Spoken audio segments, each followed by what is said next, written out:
Bonjour mes amis des chats, une litière pour chat pas chère et sans odeur. Mais oui, je vais vous aider aujourd'hui à la choisir.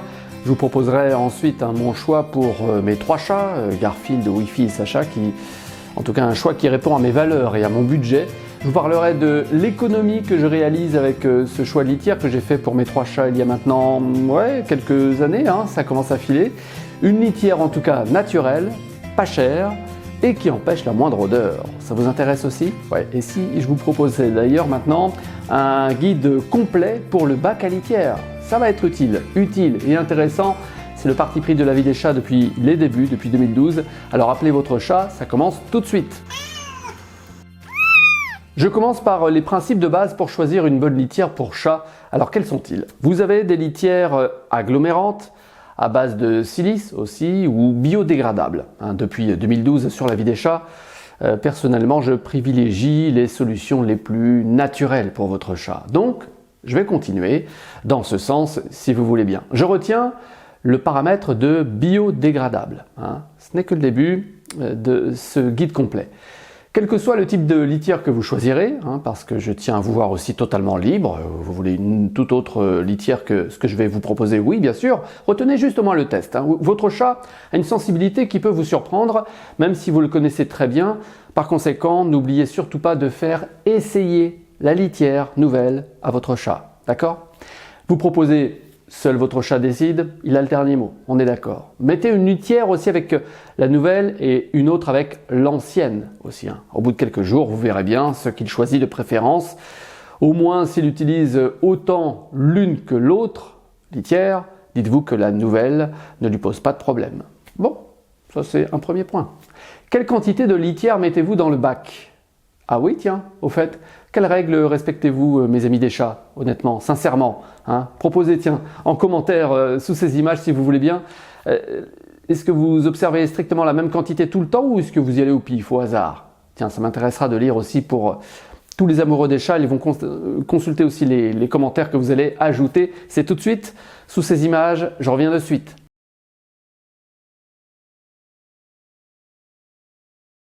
En général, il faut compter une épaisseur de 5 à 7 cm de litière pour donner du confort à votre chat. C'est surtout à ses coussinets qu'il faut penser. Et plus encore à l'effet molletonné du ventre de sa maman. Ah, sa maman. On revient souvent à ce moment paradisiaque de la vie de votre chat dans ses premiers jours surtout, ses premières semaines. Rendez-vous compte que votre chat était bien à ce moment-là, il était au chaud, enveloppé dans un pelage doux, soyeux. En plus, sa mère le nourrissait, s'occupait d'évacuer ses selles et ses pipis aussi. Donc dans le bac à litière, ayez à l'esprit l'image du ventre de sa maman. Est-ce que c'est aussi soyeux, accueillant? En gardant cette même image à l'esprit, vous comprenez aussi que le pelage de sa maman n'était jamais sale. Voilà pourquoi certains chats ne supportent pas un seul oubli de votre part et vous sanctionnent tout de suite. Comment? Tu n'as pas nettoyé ma litière aujourd'hui? Certains chats ne tolèrent aucun excrément précédent dans leur bac. Ah non, En consultation, j'ai eu affaire à des cas bien particuliers, ce que j'appelle moi des chats de luxe, comme j'allais les appeler, sans leur moquer de respect bien sûr. Je trouve que ces chats très exigeants se sont habitués en fait à un certain niveau de service digne du grand luxe en fait. Ah bon? Ce n'est pas un palace où j'habite. Comment ça? Miaou. Par conséquent, le nettoyage doit être constamment fait tous les jours et la propreté irréprochable. Voilà, un petit clin d'œil appuyé à mon Sacha en particulier. Ce n'est pas tout, mes amis des chats, non. Dans quel lieu allez-vous placer le bac à litière principal? Oui, il doit y avoir plus d'un bac. J'y reviens. Le lieu est capital pour un chat très sensible, anxieux, peureux, voire timide, avec d'autres chats. Alors l'emplacement du bac à litière doit respecter un certain calme pour votre chat. Il aime bien le calme, votre chat. Évitez de le coller à une machine à laver, par exemple. Rares sont les chats à ne pas être perturbés par un tel engin dans leur espace protégé, surtout la phase essorage, là où ça tourne beaucoup. Bon, si vous tenez compte que l'espace de litière est protégé pour votre chat, ok, vous éviterez certains problèmes de comportement, certains accidents. Parmi les classiques dans mes consultations en ligne, si vous pouvez éviter le couloir très passant aussi, comme emplacement, là où il y a tout le monde qui passe, ouais, c'est mieux. Parfois on manque de place, je le comprends. J'ai connu aussi des studios trop petit, mais vraiment trop petit. Bon, dans le cas où vous êtes très contraint, observez bien le comportement de votre chat quand il va dans le bac à litière. Il compte sur vous d'ailleurs pour lui offrir un certain confort. Bon, mettez-vous à sa place un instant pour encore mieux le comprendre. Alors, combien maintenant avez-vous de chats chez vous et de bacs à litière, s'il vous plaît? Tiens, inscrivez-moi ces deux chiffres. Ouais, deux chiffres, nombre de chats, nombre de bacs à litière, en commentaire sous ces images. Merci mes amis des chats. Dans certains cas, un seul bac à litière pour deux chats peut fonctionner, mais grâce au bon vouloir de votre chat, de vos chats. En général, vous risquez des accidents à côté de temps en temps ou souvent, s'il n'y a qu'un bac pour deux chats. Alors, comment éviter ces accidents? Mettez-leur à disposition N+1 bac à chat. Deux chats, alors 3 bacs à litière. Ce sera une règle générale qui fera baisser à 0 ou presque le risque d'accident. Donc N+1 bac à chat. Si vous êtes fidèle à la vie des chats depuis quelque temps, vous allez répondre aussi facilement à cette question sur la taille de votre chat. Quelle taille doit faire votre bac au minimum pour votre chat? Vous avez répondu qu'il doit faire, oui, 1,5 fois la taille de votre chat. Bravo, vous avez raison, mais oui, c'est bien ça. Non, vous n'allez pas demander le vote du public pour ça. Mais non, pas besoin. Allez, je vous fais confiance. Vous avez raison, c'est exactement ça. 1,5 fois la taille de votre chat au minimum pour le bac à litière. Autre question. Comment mesure-t-on la taille d'un chat officiellement? Ça vous rappelle quelque chose, ça? Oui, interro surprise là pour celles et ceux qui l'ont appris il y a seulement quelques mois là sur la vie des chats, même si on le sait depuis des années. Allez, je vous laisse répondre en commentaire. Juste si vous acceptez d'être testé sur les connaissances de votre chat, vous montrerez le résultat à votre chat et à vos amis des chats. D'accord? Allez-y, répondez en commentaire. Oui, vous mesurez la taille de votre chat depuis le bout du museau jusqu'à la base de la queue. Une fois mesuré, vous savez quelle taille minimale doit faire votre bac à litière. Si vous avez un grand chat et que vous ne trouvez pas de bac assez long, j'ai une astuce ultime que je vous donnerai tout à l'heure.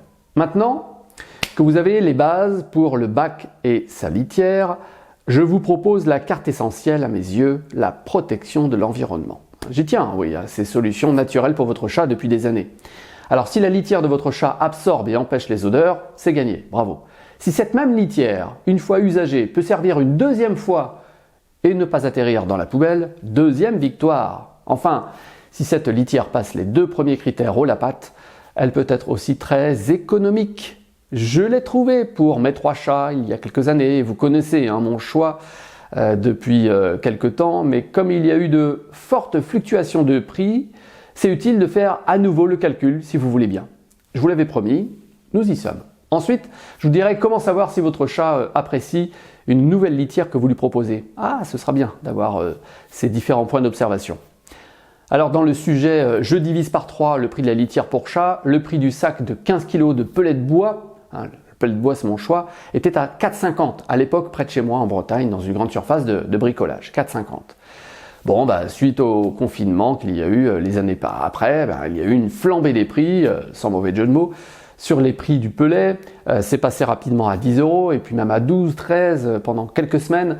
Bref, flambée des prix. Personnellement, j'ai été moi sauvé par un gros stock que j'avais fait à 10 € pour atténuer la hausse. Mais mon budget a tout de même explosé comme pour tout le monde. Alors mes 3 chats n'ont pas été mis dehors, non, à chaque fois qu'ils avaient une petite envie, mais j'avoue que j'y ai pensé. Vous avez vu le prix de la litière? Au moment en tout cas où je boucle ce sujet sur la litière pour chat, le prix du sac de 15 kg est redescendu à 6,90 près de chez moi. Le prix donc a heureusement baissé, après cette période d'inflation terrible qui avait fait doubler les prix et bien plus. Aujourd'hui donc, on retient le chiffre 6,90 pour 15 kg. Sur ce prix, je vous propose un nouveau calcul d'amortissement et de rentabilité pour mes 3 chats. Comme ça, on va pouvoir faire un comparatif très simple.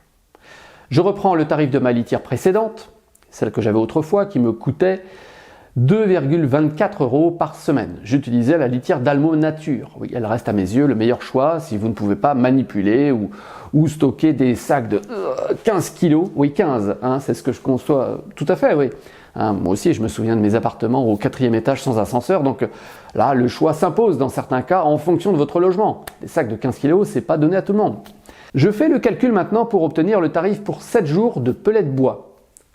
Aujourd'hui, 31 jours de granulés me coûtent 6,90 €, donc je ramène à 7 jours avec ce calcul, ce qui m'amène à 1,55 € pour 7 jours. Je passe donc de 2,24 € Almo Nature à 1,55 € de consommation de litière pour chat grâce aux granulés de bois. Vous voyez, je suis nettement gagnant encore aujourd'hui avec les pellets de bois, malgré la flambée des prix. Ajoutez à ça que les pellets de bois, c'est pas tout, je les utilise une deuxième fois en recyclage pour me chauffer. Concrètement, j'enlève tous les jours les excréments de mes 3 chats pour les mettre à la poubelle. Oui, les excréments, le risque sanitaire avec la parasite est très grand, donc j'évacue. Mais pour tout le reste, je réutilise. Les pipis des chats vont en fait réduire en poussière de bois ou tout petits morceaux de bois les pellets. Après un moment de stockage, je les mets à brûler dans mon poêle à bois. Je gagne des sous en chauffage et merci les poubelles d'être moins encombrées, donc merci la planète. C'est ça la deuxième astuce. Si vous devez rester à l'ancienne litière, la litière d'Almo Nature, vous pouvez lire aussi, attention, sur l'emballage que la matière récupérée passe au compost, voire dans les toilettes. C'est ce que suggère le fabricant, mais moi je n'oserais pas verser ça dans mes toilettes. Ah non, en fonction de votre système de traitement des eaux usées, ce n'est pas terrible quand même d'encombrer pendant des années et des années une telle masse, même si elle passe les usines de traitement des eaux usées. Non, j'ai personnellement cette préoccupation à l'esprit, ça en fait des kilos, des tonnes, cette responsabilité. J'ai la même démarche en tout cas pour plein de déchets chaumois. Bon, je ne sais pas si vous observez également cette même préoccupation. Donc les pellets de bois me vont toujours à merveille et je suis toujours satisfait de l'absence d'odeur grâce au bois. Ça je le rappelle, pas d'odeur. Je vous avais promis une astuce aussi. Tiens, si vous avez un très grand chat et que vous ne trouvez pas de bac qui fasse au moins 1,5 fois sa taille, maintenant que vous savez bien le mesurer, alors dans ce cas, je vous recommande d'oublier les bacs classiques et de vous tourner vers des bacs de rangement. Oui, vous voyez ces bacs transparents là qu'on peut glisser sous un lit. Eh bien, au lieu de mettre des vêtements ou des draps dedans, vous le remplissez de la litière de votre chat. Tiens, je vous propose là ce modèle de bac par exemple. Vu la taille, il devrait faire l'affaire quand même. Enfin, dernier point, mes amis des chats, pour être complet sur le choix de bac à litière et le choix de litière pour votre chat. Déjà, je vous remercie d'aller au bout de ce sujet. Ça prouve votre intérêt à rendre votre chat heureux. Plus vous vous engagez à bien comprendre votre chat, plus vous allez être heureux avec lui. Alors, à quoi voit-on qu'un chat n'aime pas sa litière ? Après avoir étudié et sélectionné donc une nouvelle litière qui réponde à vos valeurs, il faut tester cette litière, comme je vous l'ai dit tout à l'heure. Pour valider les pellets de bois, par exemple, pour mes 3 chats, même si ce choix respecte mes valeurs et mon budget, ce sont mes chats qui ont le dernier mot. Et oui, nous proposons, nos chats disposent. Premier point, est-ce que votre chat déserte la nouvelle litière ou est-ce qu'il y va très peu ? Alors pour bien faire, laissez toujours un autre bac avec l'ancienne litière, pour ne pas incommoder votre chat, pour qu'il compare. C'est seulement quand votre chat, je le rappelle, utilise autant la première que la nouvelle litière que là, vous pouvez enlever l'ancienne et valider la nouvelle. Deuxième point, est-ce que votre chat est détendu sur sa litière ? Oui, quand il est installé dans son bac, là, est-ce que votre chat prend son temps ? C'est important de voir votre chat à l'aise sur cette litière, sinon vous pouvez risquer quelques accidents à l'avenir, s'il n'est pas serein. Bon, troisième point, venons-en. Si votre chat fait à côté, c'est un problème, à côté de son bac à litière. Peut-être n'accepte-t-il pas ce nouveau choix. Essayez encore, quelques jours, mais votre chat risque de vous signifier son refus encore et encore. Et là, c'est validé, il refuse totalement cette nouvelle litière. Quatrième point, qui confirme notre deuxième point, un chat qui gratte et enfouit ses excréments dans la nouvelle litière, ça c'est très bon signe. Là, il dit oui. Dans le cas contraire, ce n'est pas bon signe, mes amis des chats. Cinquième et dernier point, enfin, et c'est que vous constatiez en fait une absence de stress totale de votre chat pendant ou après son passage dans sa nouvelle litière. Il faut qu'il soit zen, quoi. C'est très important pour valider une nouvelle litière. Et avec tout cela, vous voilà armé pour proposer à votre chat une litière qui réponde à vos valeurs, à ses besoins fondamentaux, bien sûr, En tout cas, c'est un guide complet qui va vous être utile. Partagez-le aussi. Merci de vous être abonné encore une fois et de le vérifier à cette chaîne de la vie des chats. Regardez bien. Bah oui, c'est important pour m'aider à continuer ce travail hebdomadaire depuis 2012 pour mieux comprendre le comportement de votre chat. Vous aimez les chats? Moi aussi. Alors bienvenue sur la vie des chats. Je vous offre comme cadeau de bienvenue, je le rappelle, ce guide de 200 pages de conseils. Ça, c'est un livret PDF auquel vous pouvez accéder à tout instant dans votre espace personnalisé, bien sûr. C'est sur ce lien que je vous laisse sous ces images dans la description de cette vidéo. Partagez-le aussi, ce lien, à d'autres amoureux des chats autour de vous. Et puis, merci aussi pour tout ce que vous faites pour votre chat. Merci.